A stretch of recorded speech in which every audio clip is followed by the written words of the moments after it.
Nĩ ngatho oro rĩngĩ nĩ ũndũ wa gũthiĩ na mbere na kũnyitanĩra na ithuĩ gũkũ gwa Kameme TV mũthĩgi wa rũrĩrĩ, na nĩ ũndũ wa gũkorwo tũgĩthiĩ nawe tũgĩtwarana ũgĩtuonagia wendo. Ngai wa muoyo arokũrathima na njĩtagwo Gĩcua Kariuki muma na Ndũng'ũ wa Mbũrũ mwathiĩ thĩinĩ wa cararũkũ na kũguũria magathĩti. Na rĩu nĩ ikereka rĩngĩ rĩa gũkorwo tũkĩrung'a igĩrĩ harĩa tũthiaga na mbere na kwĩhe muoyo na gũthiĩ na mbere na gwĩtambũra na kwĩĩtĩkĩra. Na nĩ tũrĩ na gaceri nĩ gegũka tondũ nĩ ngũkwĩrĩte nĩ gũkorwo agĩũka. No thaa ici twĩna Ngavana wa Nairobi Dr. Kidero nĩ haha nĩgetha gũkorwo agĩtwĩra mũtũrĩre wake, lakini kwanza tutabadilisha lugha. Sasa tutakuwa tukizungumza lugha ya Kiswahili, lugha ya taifa, ili pia yeye aelewe. Na labda kabla tujaanza naweza taka kukaribisha sana Mheshimiwa Kidero uzungumze nao, lakini uliniambia unaelewa Kikuyu, unaweza wasalimia ale wa nyumba Moriega. Naitwa Kidero. Wetagwo Kidero. Ugajetagwo Kidero. Kidero, Evans Kidero. I want you to say nataka useme jetagwo Kidero. Netagwo Kidero. Karibu sana. Asante. Mheshimiwa, tumeshukuru sana. Labda unaweza salimia mtazamaji kutumia kamera nambari 1, umueleze jina lako, umezaliwa wapi, watoka wapi? Asante sana, asante. Vile nimesema naitwa Kidero, Evans Kidero. Nilizaliwa hapa Nairobi, hapa Majengo. Mzee wangu alikuwa askari kanga. Siku hizi wanaitwa administration police. Nimesomea hapa Nairobi. Tuko wa 7 kwa familia yetu. Mzee aliaga 2015. Alikuwa na maisha mazuri, ingawa ilikuwa maisha ya tabu. Na nimesomea hapa Nairobi, nimesomea St. Bridget's, alafu nikaenda Mangu. Nikasomea maneno ya utibabu na madawa, pharmacy. Nishaishi hapa Nairobi miaka zangu zote. Turudi Majengo. Na nimeishi maisha ya kawaida. Ulizaliwa Majengo, mlikuwa makondisha ama mlikuwa mna nyumba? No, mzee alikuwa askari kanga. Na so unajua askari kanga ndio walikuwako na machiefs na madios na madcs. Sasa tulikuwa tunaishi hapa kwa chiefs camp. Ni Pumwani, hapa Pumwani, Pumwani Digo Road.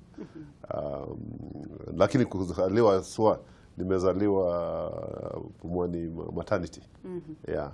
Alafu tumehama kutoka Majengo tukaishi Shauri Moyo Police Quarters, kutoka Shauri Moyo Police Quarters tukaishi Bahati, tukaishi hapa Muthaiga Police Quarters, tukaishi Kilimani Police Quarters. So vile mzee alikuwa anakuwa transferred, ndio tulikuwa mnahama nao. Tulikuwa tunahama. Labda mheshimiwa, ukikuwa mkubwa, labda ni mambo gani unaweza kumbuka yalikuwa yanafanyika? Labda majumba za polisi saa hizo yalikuwa angalau kuliko za saa hizi, kunajua zingine tunaona zinabomoka. Labda maisha yako yalikuwa vipi wakati ulikuwa? Tulikuwa tunaishi, unajua ile nyumba ya mabati ambayo ile roof inashika mchanga iko hivi. Na hata bado nafikiri bado ziko 3 ama 4 hapo kwa chief's camp. Ni nyumba 10 by 10. Hapo ndio mnalala, hapo ndio mnaketi, hapo ndio mama anapika. Na pasia ndio kitambaa ndio ukuta ya bedroom na sitting room. Jioni mnalala chini. Kwa sakafu. Na unalala kwa ajili hatukuwa na godoro siku hizo. Mnaweka makaratasi na makaton, na mko na sheet ama blanketi ambayo mko 3 ama 4, kila mtu anavuruta. Kweli? Labda mtu anaweza dhani labda ulilelewa kwa kitajiri, lakini labda hayo ndio maisha uliokuwa nao hadi ukaenda. Na tulikuwa na raha. Mzee alikuwa mkali kama askari. Hakutupatia nafasi ya kwenda hivi na huko. Ilikuwa very very straight life, very very strict life. Na siku hizo pia walimu walikuwa wako very concerned na watoto kama uko shule. Usipokuwa na furaha maraha na kuuliza nini kwa mbaya, ukijaribu kufanya maovu pia mwalimu anakuchapa.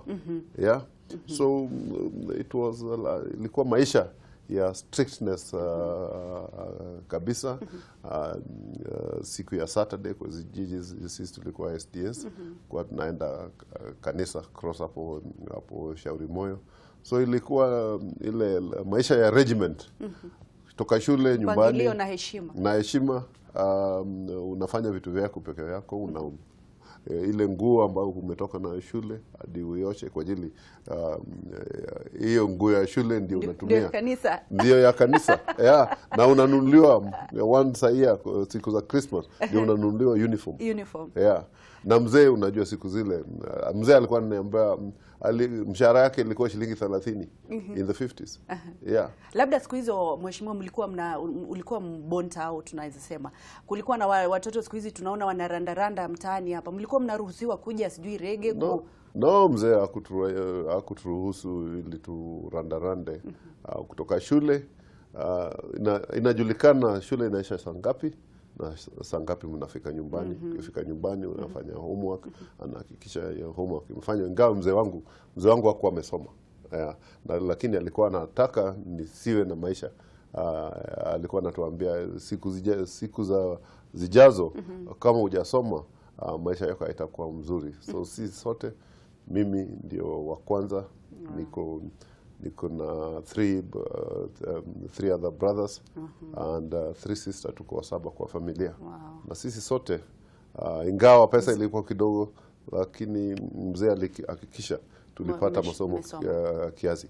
Labda tuende haraka sasa, tuende katika shule la upili. Ulisomea wapi, ulimalizia wapi, na labda ndoto zako zilikuwa zipi? Nilienda Mangu High School. Tulisomea na Archbishop Muheria. Muheria alikuwa darasa moja behind me, na Njoroge ndugu yake, Njoroge wa Central Bank. Yeye alimaliza form 4 akaenda Lance. Mimi nilienda mpaka form 6. Mwalimu wetu mkuu alikuwa Mr. Mushai. Mr. Mushai nafikiri kuna wakati ambaye alisimama kama mbunge wa Juja.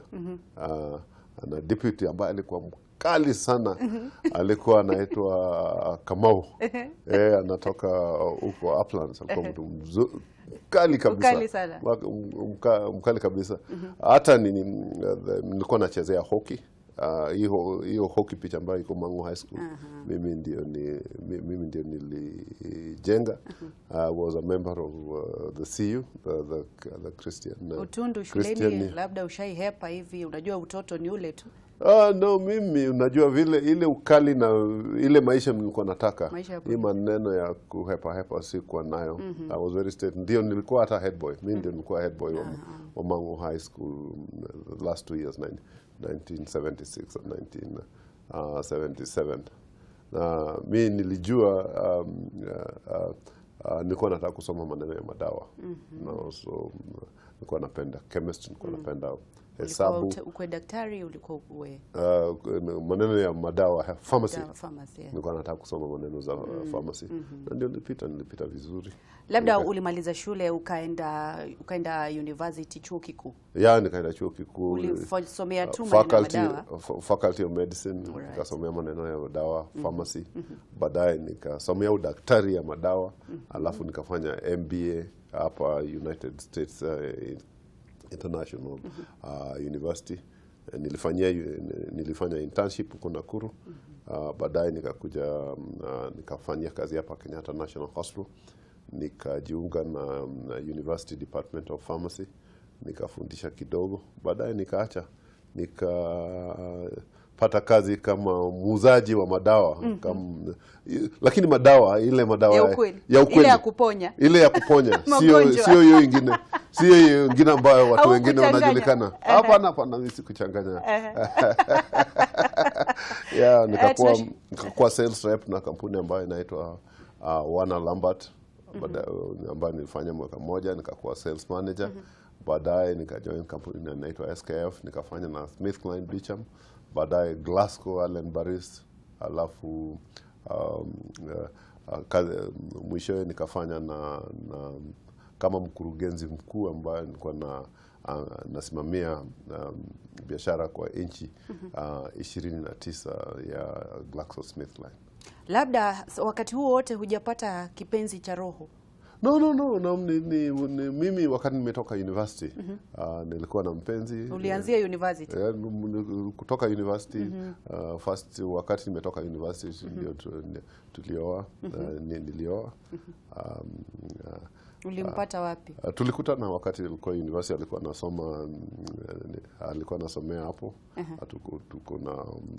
Tulikupata watoto 3. Ukakuwa ukimwangalia hivi unaona msichana anasoma dawa pia? Yeah. Alikuwa anasomea pia? Alikuwa anasoma BA, lakini alituacha in 2010. Baadaye ndio tukakutana na mke wangu wa sasa, Dr. Susan Boya, ambaye tuko naye, naishi kwa raha na amani. Raha mstarehe. Kabisa. Tunashukuru. Labda tuingie katika uongozi wako. Wewe ndio gavana wa kwanza wa Nairobi. Labda kutoka ukue gavana mpaka sasa, labda experience yako unahisi vipi? Ulihisi vipi wakati ulipewa hiyo ofisi mara ya kwanza ukiwa kama wewe ni gavana wa kwanza wa Nairobi County? Unajua mimi vile naishi maisha yangu, mimi napenda familia. Na maisha yangu ni hata wakati nilikuwa kwa private sector ni ofisi na kwenda nyumbani na kusaidia watu, na vile nilikuwa nazaliwa Nairobi na najua Nairobi vile ilikuwako wakati ile constitution mpya ilipitishwa in 2010 na Nairobi ikasema itakana iwe county na governor ndio akasema mimi nitajitolea nifanyie watu wa Nairobi kazi kwa ajili mimi Nairobi ni nyumbani, na vile nimeishi na makabila zote. Mimi na watu wote wako sawa kwangu na wapenda wote. Hii maneno ya ukabila nilikuwa nataka ishe. Nataka ishe hapa Nairobi. So wakati tuliingia, unajua sisi vile ndio wa kwanza, hatukuwa na zile sheria za kuendesha kazi. Hatukuwa na zile unaweza ita strategic plan ile unaweza kuendesha nayo kazi. So kazi yetu ilikuwa kutengeneza masheria, na tumetengeneza masheria mingi na nitakueleza ngapi ziko. Tukatengeneza strategic plan inaitwa New Plan, Nairobi Urban Integrated Development Plan.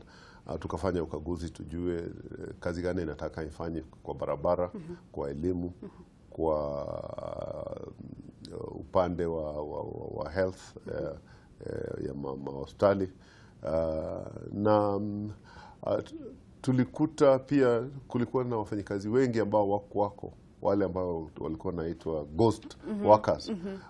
Wanalipwa mshahara lakini hawaonekani wakati wa kazi, na wengine pengine walikuwa wamekufa. Yeah.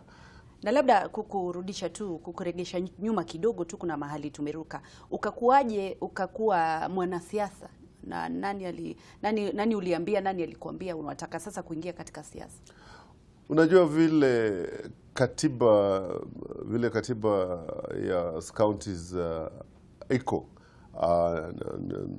governor ndio the chief executive officer wa county, kama mkurugenzi mkuu.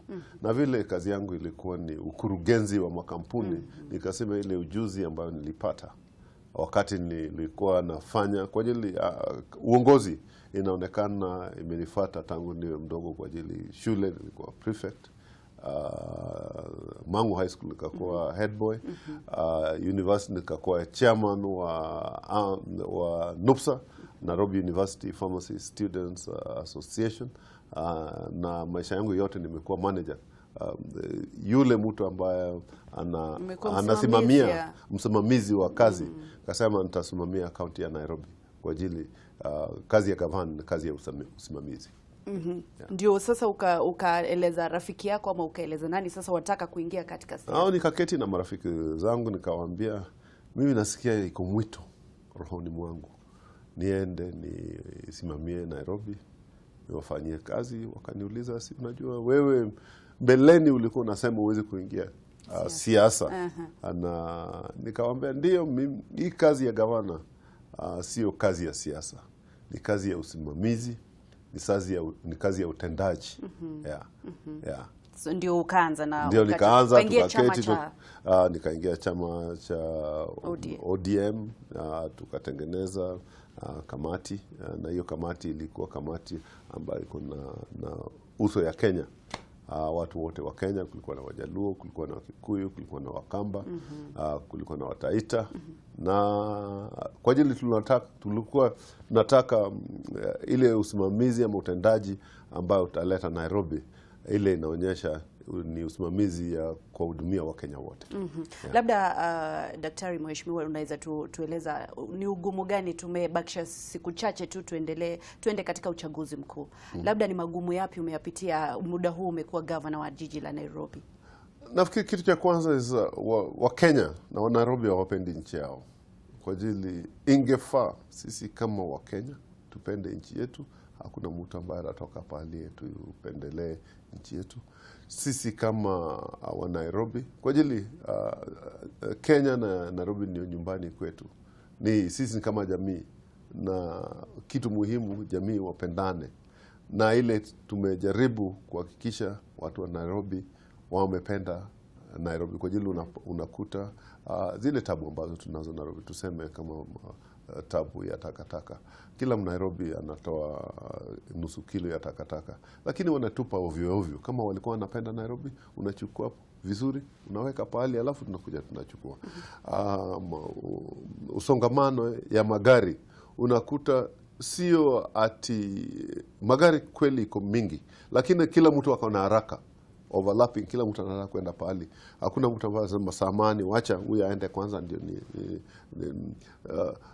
tuwe na ile kitu ambayo inaitwa civilized behavior, ile behavior ambayo inajali mwenzako, unatakia mwenzako mazuri na unampatia nafasi ya kuenda mbele yako. Na lakini Mheshimiwa, naona kwamba umesema wewe ni msimamizi, umekuwa ukisimamia kampuni mingi. Nadhani hiyo ndio kazi yako ya kusimamia, sababu hata kampuni kuna vitu zenye haziwezi enda vizuri kama hakuna msimamizi. Hudhani kama hizo ndio kazi yako, kuhakikisha kwamba zile takataka zimetupwa, zimewekwa vizuri? Ule mwenye ana masongamano umehakikisha njia zimepanuka. Hudhani wewe ndio unafaa kufanya hiyo kazi? Kweli mimi ndio tumefanya, ndio umeona tumeweka wasimamizi kwa traffic, tumeweka wasimamizi wale ambao tunaita traffic marshals. Tumeweka mataa, tuko mataa karibu 47, na unakuta kama ingawa mataa zinafanya automatic, watu hawataki kuangalia. Ati sasa iko red, sasa iko wamekusumbua sana. Sasa wanataka wapite tu. Wanataka wapite tu. Alafu to make it worse, ile division between watu wetu na watu wa polisi haijakuwa lakini nafikiri sasa tumekubaliana vile tutafanya na polisi. Kazi yao ni kushika wale ambao haribu sheria ama na kazi yetu ni hakikisha vile umesema watu wanaendelea. Tukiendelea katika uchaguzi mkuu, vile tumesema zimebaki siku chache tu, labda Mheshimiwa, ni mambo gani ambayo unajivunia umeweza kutimiza kwa huo muda ambao umekuwa katika uongozi? Nafikiri kitu cha kwanza, Nairobi kuna watu vile wewe uliniambia unaishi Ruai, mlinunua nyumba, na ulinunua hamna barabara. Kwanza tumehakikisha wale watu ambao walikuwa wamenunua mashamba na wajapata title wanapata, kama Embakasi Ranching. Basi tutapata. Tutapata lini? Wakati wa yoyoma. Kama Embakasi Ranching mko na 19,000 plot. Tushatengeneza 7,000 title deeds. Tutazipata lini? Iko tayari. Tutapata hivi karibuni. Wale ambao walinunua mashamba kama Kiambu Dandora tumewatengenezea, Sheko pale chini tumewatengenezea, Umoja inako, Umoja 2. Na mbeleni watu walikuwa wanajenga sio kwa hawataki approval zifanywe, lakini kama una title unaweza kumbuka hakuwa unaweza inaweza. Tulipitisha sheria ambayo inaitwa the regularization bill. Sasa kama umejenga, tunakuja tunakagua, tunaona kama inataka marekebisho, inarekebishwa, na kama ni sawa tunakupatia ile approval. Na asilimia 45 za nyumba za Nairobi hazijakuwa approved. Na kuzigonga hizi nyumba, watu tuko na tabu za nyumba, tuko na tabu za nyumba, na hiyo ingeweka iwe wasi. Yeah, so hiyo approval ya through the regularization bill imesaidia watu sana na inaendelea kusaidia watu. Na tunawasihi wa Nairobi wale ambao walijenga bila title deed waje wajiandikishe, zikague hizi nyumba, ndio kama kuna tabu tuzirekebishe. Nairobi tuko na primary schools 210 na madarasa ni 5,000, watoto tuko nayo 1,500. Hiyo inaonyesha kila darasa iko na watoto 100, na hakuna vile mwalimu anaweza fundisha watoto 100 kwa darasa. Na tumeanza ile mpango ya kuongeza madarasa. Tunahitaji madarasa 4,000. Tumejenga sasa karibu 700. Tumejenga Olympic Primary School. Tumejenga huko Kinyanjui, huko Riruta. Tumejenga hapa Marurui. Hata watu wa university wanasema hiyo shule ingefaa igeuzwe university. Lakini nasema watoto wetu hadi wasome pale pazuri.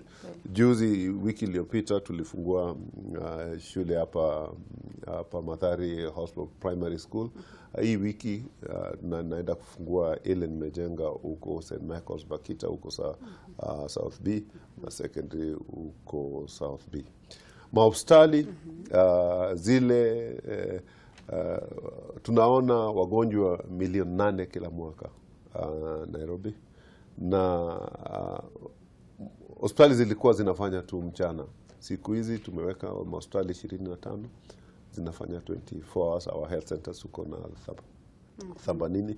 Tumeweka madawa kwa mahospitali zetu, na tumeweka health centers 25.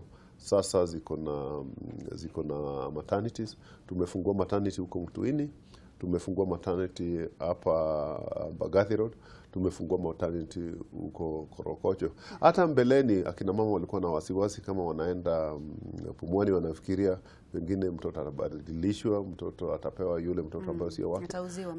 Mtoto itauziwa. Siku hizi wamelainishwa.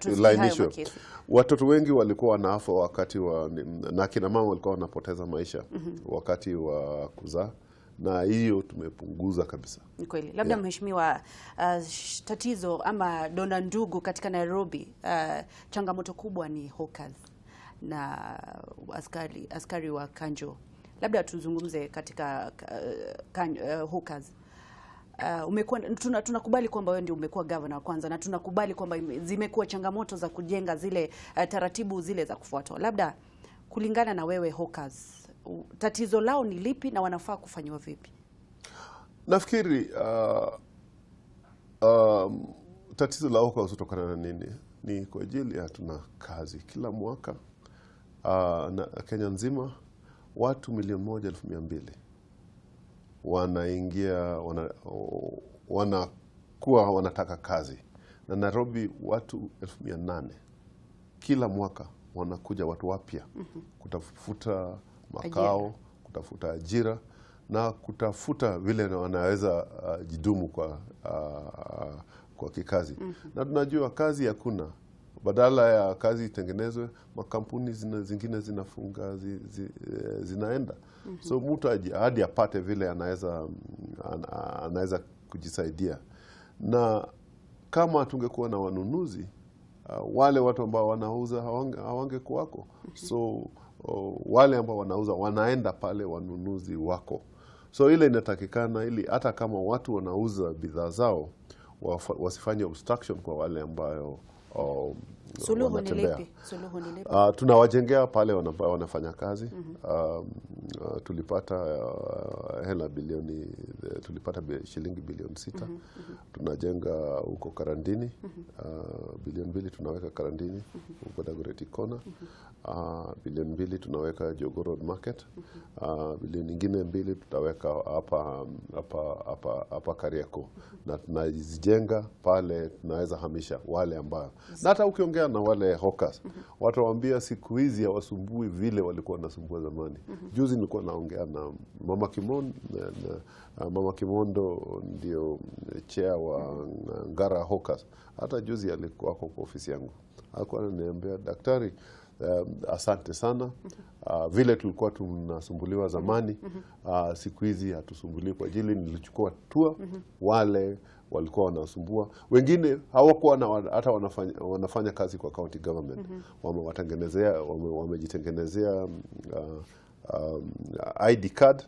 Na ni wanavuruga akina mama na wazee ambao wanafanya kazi. Kuna tuhuma kwamba hawkers waliuliwa sana. Labda wewe huwezi kuwa unajua, lakini kuna wale ambao wamekusimamia katika serikali yako. Ni nini kilichokuwa kinaendelea?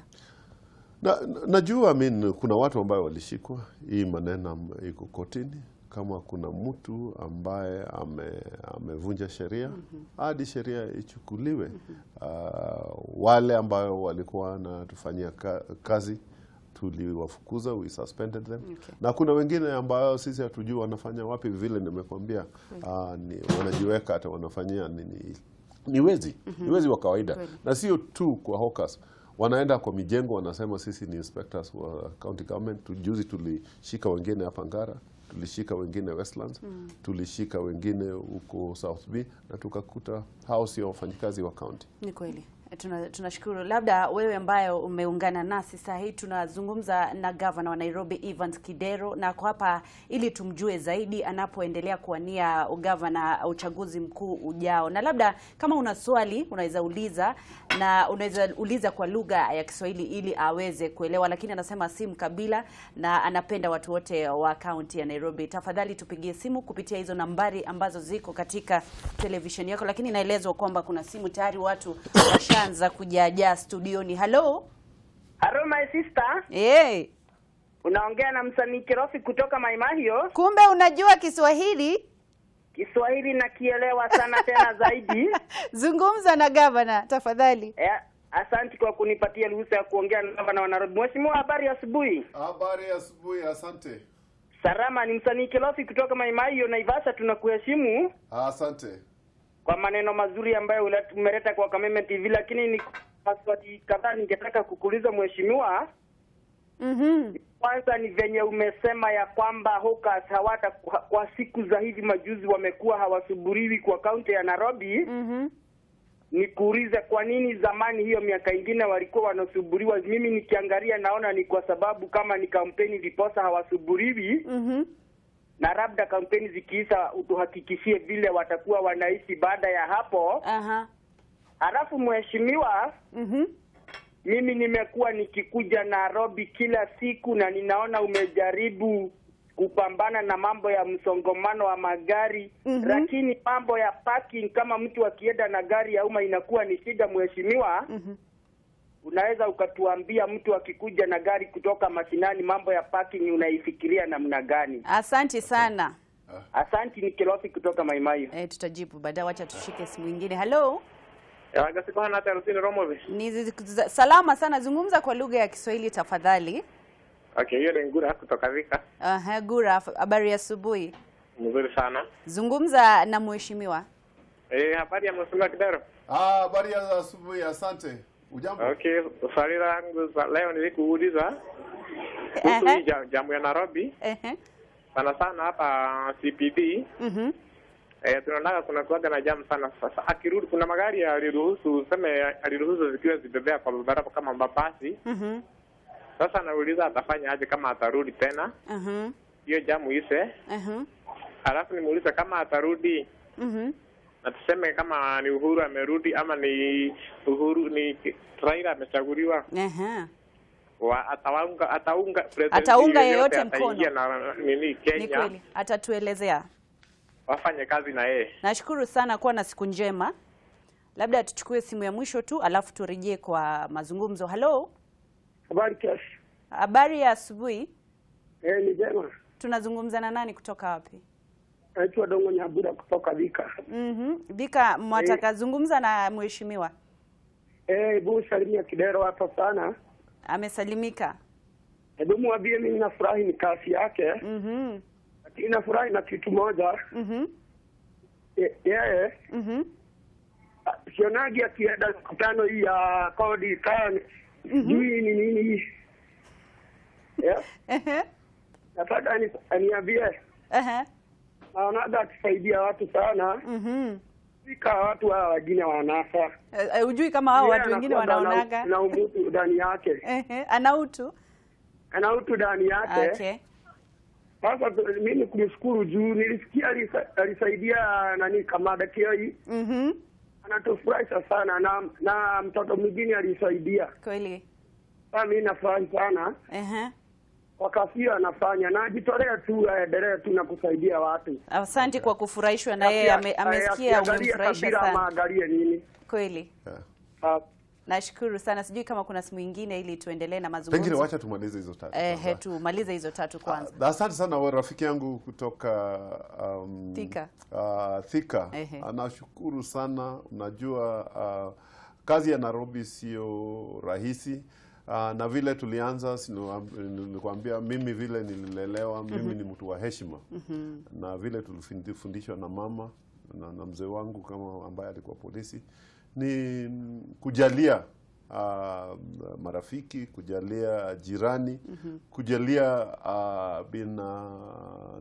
binadamu. Hata sikujua amejua tulienda kwa Kamande. Kamande ni rafiki yangu wakati alikuwa anagugua, tulienda nikamuona. Kuna vile tuko, lakini unajua sio ukisaidia watu uwe unatangaza. Wengine wanasema mimi nataka uongozi kwa ajili mimi nasaidia watu. Kama ni mkurugenzi wa Equity Bank amefundisha watoto wengi sana. Na hajasema nataka kuwa gavana. Kweli.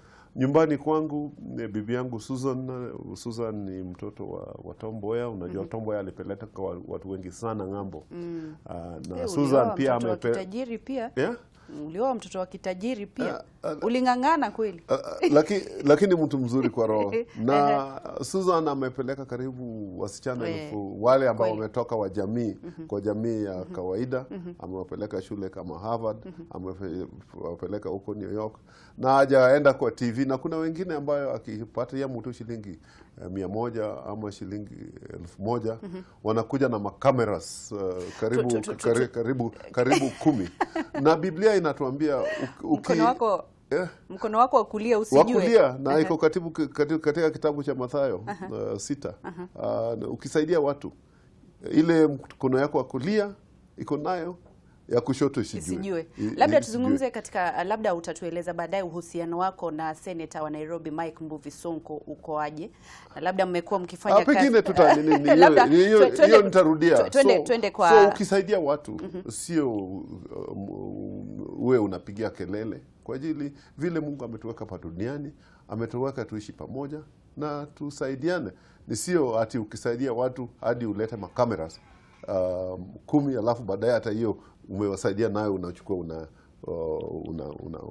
unaenda nayo.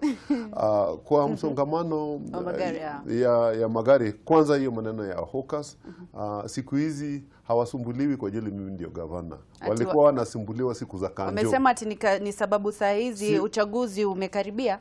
Sio saa hii peke yake, tangu niingie. Siku hizi hawkers hawasumbuliwi vile walikuwa wanasumbuliwa zamani. Pengine zingine zilifanyika, lakini wale ndio walikuja na tabia mbaya za siku zile za kanjo. Na hata kuendelea mbele tutahakikisha people are respected, wamepewa heshima zao, wameangaliwa vizuri, na hizi markiti ambayo tunajenga labda ndo hapo nataka kuingilia kati. Umesema mabilioni ya pesa ambayo yamewekwa kando ili kujenga hizo soko. Za jengwa lini?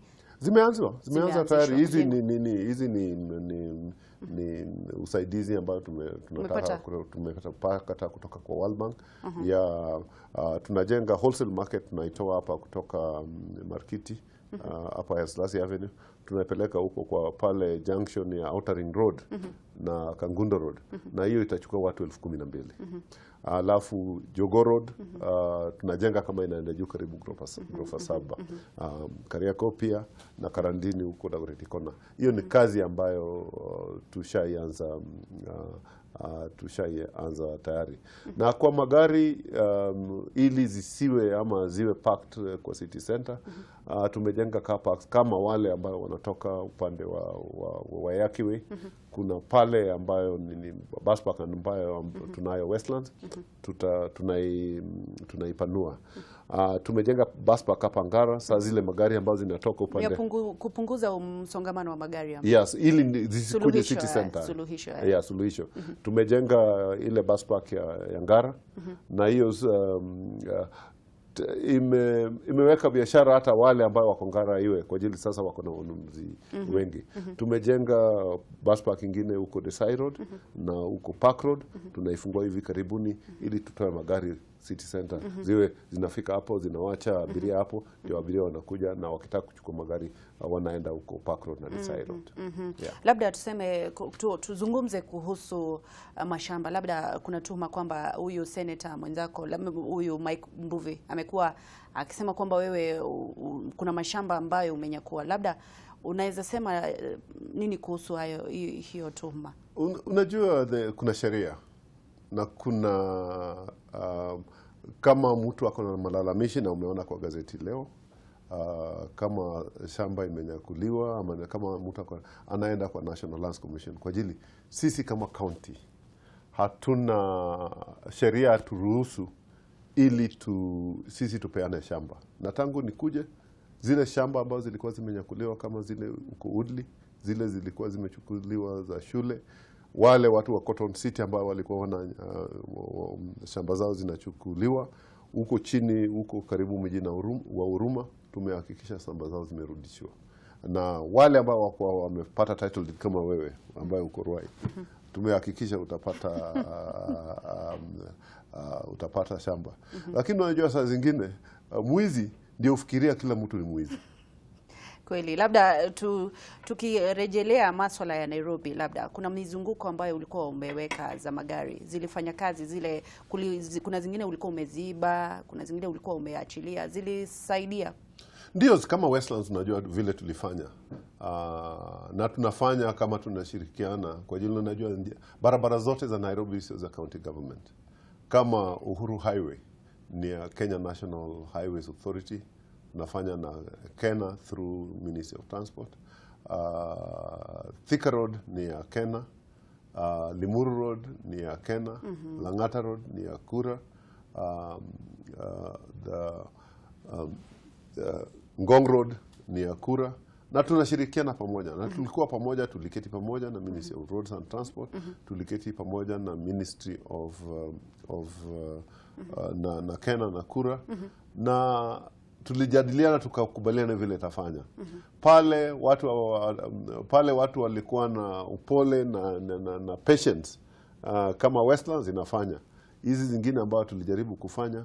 So sasa ile kitu ambayo tunafanya, tutajenga barabara kubwa kutoka huko Khan General kupitia juu. Sasa zile magari ambazo zinapita haziingii town.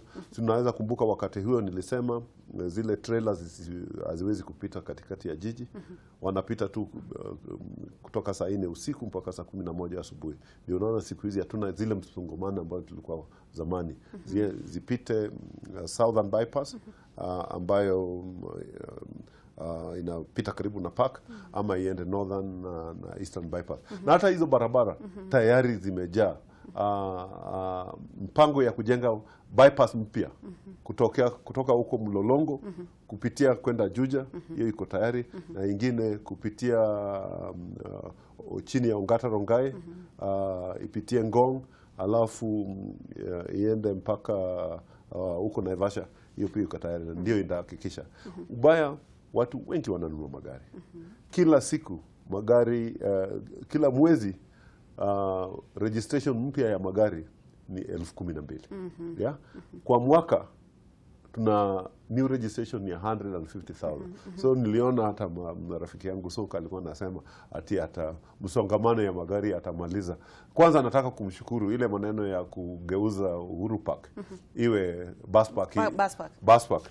Siku hizi aongee. Na unakumbuka Wangari Maathai vile walipigana ili walinyoroshana pale kwa kona. Na yeye alikuwa anataka hiyo kazi Wangari Maathai alifanya na kina mama wengine walikuwa. Suluhisho lipi kwa uwegezaji wa magari katika jiji, sababu hilo ndio shida kubwa ambayo tuko nayo, magari ya kibinafsi? Nafikiri kitu muhimu tuhakikishe tuwe na ile inaitwa the bus rapid transit system. Ile magari kubwa ambayo inabeba watu kama 100. Hakuna haja wewe ulete gari lako. Ukitaka kuja unaingia, inakuja haraka, inafika. Kwa ajili kwa kila magari 100 ambazo ziko barabara 40 inabeba mtu mmoja. Nashukuru sana, na tunaendelea kuzungumza na Gavana wa Nairobi, na ninaona kwamba tuko na SMS nyingi ambazo tunafaa kusoma, lakini tutarejelea swala la wafanyikazi wa jiji la Nairobi. Tunaona wengine wamezeeka, wengine vijana bado hawana kazi, wengine wamezeeka. Labda una mpango upi wa kuwarejesha nyumbani ili vijana pia waje wafanye kazi, na labda katika fees zile ambazo zinatozwa wale ambao wanaegeza magari? Lakini kabla ya hayo, wacha tuchukue maswali mawili matatu na ili tuendelee. Labda anaona tunaweza wekewa pale kwa tuweze kusoma. Chairman wa soko KMKU Salimia Daktari, tumefurahia kazi yake ya miaka 4. Tuko na shida ya soko hapa kwetu. Ulituahidi sheds KM Railways, Jua Kali Traders, utatufanyia lini ama unatufanyia? SMS moja kutoka kwa chairman wa soko. Ingine ni inaitwa Jimmy Beba Muiga, akichaguliwa wanachama wengine atafanya kazi nao aje? Akichaguliwa wanachama wengine atafanya kazi na wao aje? Ingine ni kwamba mimi naitwa Martin, muulize governor anafanya nini na sewage za Nairobi zile zimegemeshwa kwa mto, na hiyo ni tatizo lingine ambalo unafaa kujibu. Tukiendelea, David Lucky Sama anasema mbona aliongeza licensing fee? Nilikuwa analipa shilingi 5,000 sahi, I paid my license at 14,500. Na labda turejee katika usafi wa jiji na takataka, maji chafu inaelekezwa katika mto. Shida iko wapi? Nafikiri kuna zile mifereji, zile siwa ambazo zilikuwa zinavunjika. Kwanza hatukuwa na siwa za kutosha. Kwa miaka 50 ile investment ama ujenzi wa siwa na maji haikuenda vile population ilikuwa inaenda. So kukakuwa na uzito, na zile ambazo zimevunjika tunatengeneza. Kuna wakati huu kuna siwa ambayo inaenda along Nairobi River tumemaliza, along Ngong River tumemaliza, na upande ile the main siwa ya kutoka Zimmerman na Githurai tumemaliza. Wiki mbili ambayo nilienda, ubaya hata tukijenga siwa, wengine badala ya connection, na connection ni siwa ni shilingi 30,000, 35,000, bado wanapata ugumu ya kufanya connection kwa siwa. Bado wanataka mikato wakati ama iende. So ningewasi wale ambao haswa wale ambao kutoka Githurai 44, Githurai 45, tuko na 2 main lines ambayo tulimaliza. Ningewasi kila mtu hakikishe mfereji ya maji chafu ambazo zimetoka kwa vyumba vyao warejeshe, wahakikishe hiyo network siwa imekuwa connected. Najua wakati huu tuko na tabu za maji. Maji ambayo tuko nayo Nairobi haitoshi. Tunaitoa huko Ndakaine na tunatoka Sasimua Dam, na investment ya mwisho ambayo ilifanywa kuleta maji Nairobi ilikuwa 1998 wakati Sasimua Dam ilijengwa. Na mimi ndio wa kwanza kufanya kazi tuhakikishe maji ambayo inakuja imeongezwa, Hii tuko na hii project ambayo inaitwa Northern Collector Tunnel ambayo italeta maji kutoka Mathioya River kuileta Ndakaine.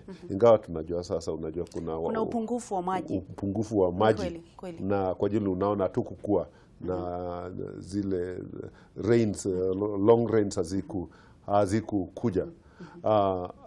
Hiyo italeta cubic meters 1150, lakini hata hiyo haitoshi. Ingefaa tuongeze investment kwa maji. Ile fedha ambayo tunahitaji hapa tumetumia ni bilioni 20. Tunataka ingine bilioni 100 tuitumie kwa maji na tutumie kwa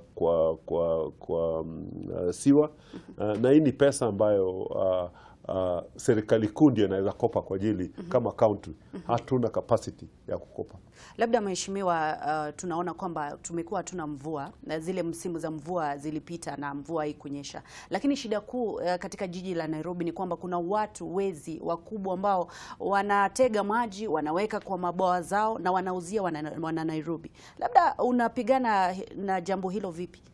No, kuna sheria ambayo waelewa kwamba hiyo inafanyika. Najua, na hata wengine wako wauzi wanakata maji usiku. Umefanya vipi? Tunawashika. Tunawashika na tunawapeleka kotini. Juzi hapa umoja phase 4 kuna mtu ambaye anataka kuwa gavana wa Nairobi na ako na mabowsers. Alienda akakata pipe ya maji ambayo inapeleka maji anapeleka maji Buruburu phase 4. Alafu akachota na matangi zake anapelekea watu. Alifukuzwa na tulishika watu na bado wakiendelea kufanya hivyo tutawashika.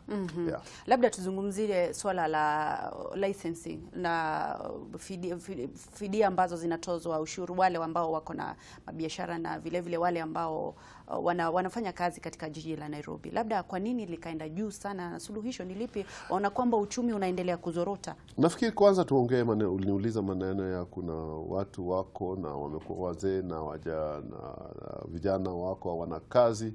Unajua sisi hatujaajiri watu au ni watu ambao ulisema waliajiriwa na central government na national government, wengine walijiwa na city council. Na unajua kuna sheria ukitaka mtu aende ukitaka retire kuna ile retirement benefits ambayo ingefaa kupatia. Na hizi pesa wakati kanjo city council wako weka hizi pesa, national wako hizi pesa, sisi kama council of governors tuliketi na president na the cabinet tulikubaliana tutafute pesa ili wale watu ambao hawana kazi ambao wanafanya wanaweza enda ili tupatie vijana kazi. Na hizo pesa hazijapatikana. Nasikia wengine wanasema wakikuja watafukuza watu. Kuna sheria na kuna haki. Huwezi kufanya tu hivyo. Ndio unaona 55% ya hela ambayo tunapata zote, ile ambayo tumechanga na ile ambayo tumetoka kwa national government kutoka Commission of Revenue Allocation, yote inaenda kwa mshahara. Alafu recurrent expenditure inachukua 25%.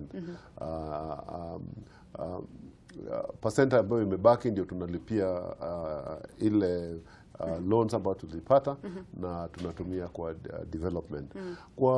Kwa maneno ya leseni ya ushuru, unajua kila mwaka sisi hatupitishi proposals, zinatengenezwa zinapeleka kwa assembly, alafu assembly ndio wanapitisha. Na kama assembly hawajapitisha, article 10 tu ya constitution yetu ya katiba mpya inasema hakuna chochote ambayo inaweza pitishwa bila public participation.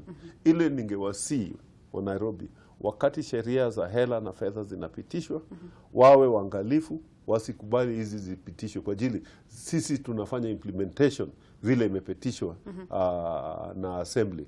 Na pia hata hiyo ongezeko ambayo ziko, ile tulifanya tumeunganisha. Siku hizo naweza lipa automatically kwa simu. Wewe uangalie, usilipe kila kitu. Angalia ile ambayo unataka. Kama uhitaji ya moto, usilipe ya moto. Kama uhitaji kama unahitaji tu ya license ya kufanya biashara, lipa tu hii. Mheshimiwa, nataka utueleze kwamba sasa unataka kurejea katika kuwa gavana wa Nairobi. Labda kwa dakika moja tu tuelezee yale mambo ambayo unataka kutimiza. No, nimesema wakati nilikuja Nairobi ilikuwa kwa shimo. Kulikuwa na makatels wengi. Na tumepigana na makatels, tumewatoa. Wengine wanataka kurudi. Tumetengeneza zile sheria ambayo itatuwezesha kufanya kazi. Wale wezi na waovu ambao walikuwako tumewatoa na tunaendelea kuwatoa. Tunaendelea kuimarisha maneno ya hela, maneno ya elimu, maneno ya health, hata maneno ya kufanya biashara. Tunafanya automation. Lakini kitu muhimu, mimi naheshimu viongozi. Umeona mimi situkani kiongozi yoyote, sijatukana kiongozi. Tunafanya na wakati Uhuru amekuwa president wangu, na president wa Nairobi. Tumefanya na yeye na nimefanya na yeye kwa heshima. Kwa heshima kubwa. Nikichaguliwa, yule ambaye atachaguliwa kama president, nilisikia mwenzangu aliuliza, mimi nitafanya nao kwa heshima. Nitaendelea kupatia watu wa Nairobi heshima. Sijui niseme namna gani kwa Kiswahili, lakini mimi niko na ile ambayo inaitwa consistency. Alafu niko na dependability. Unaweza kuniamini nikisema nitafanya kitu, nitafanya. Na rekodi yangu, mimi niko na rekodi ya kujenga familia, kujenga heshima. Asante sana. Labda sasa nataka uombe kura. Nataka kutumia hii kamera nambari 1. Uzungumze na mkaaji wa Nairobi. Na wa Nairobi, asanteni sana, mlinipatia hizi miaka 4.5 ambayo tumejenga foundation, na uchaguzi ambayo inakuja tarehe 8 mwezi wa 8, ile foundation ambayo tumejenga, na wauliza, naomba kwa unyenyekevu mnipatie nafasi niendelee na ujenzi ile ambayo nimeanza. Na vile mmeona, mimi sio mtu wa ukabila, mimi napenda wa Nairobi wote, mimi ni mtu wa heshima. Nitaendelea kwa hudumu na nitawaenda kuwajengea Nairobi kama jiji ambayo inafaa, pale ambayo mnaweza ishi, pale mnaweza fanya biashara, na pale wageni wanaweza kuja kututembelea. Asanteni sana. Nashukuru sana Mheshimiwa Kidero. Asante sana kwa kuzungumza nasi. Asante kukubali kuja kuzungumza na wana Nairobi. Tunakutakia kila laheri katika kampeni zako, na Mungu akujalie ambayo unataka katika roho zako. Asante sana. Asante sana. Thank you very much. Na wewe mtazamaji, nitwashokie gatho ni ndo wakunyitanira na ithuĩ tumana gavana wa Nairobi Evans Kidero agĩũka gũtwĩra maũndũ marĩa arenda gwĩkĩra aikari a Nairobi, na nĩ gatho nĩ ũndũ wa kwendaga onake ageni na ukaga ukabira, na nigetha tuthii na mbere na guthondeka bũrũri ũyũ witũ wa Kenya nĩ witũ ithuothe. Ngai akũrathime, ndũgathiĩ haraya, nĩ tũracokereria. Njĩtagwo Ngeci wa Kariuki.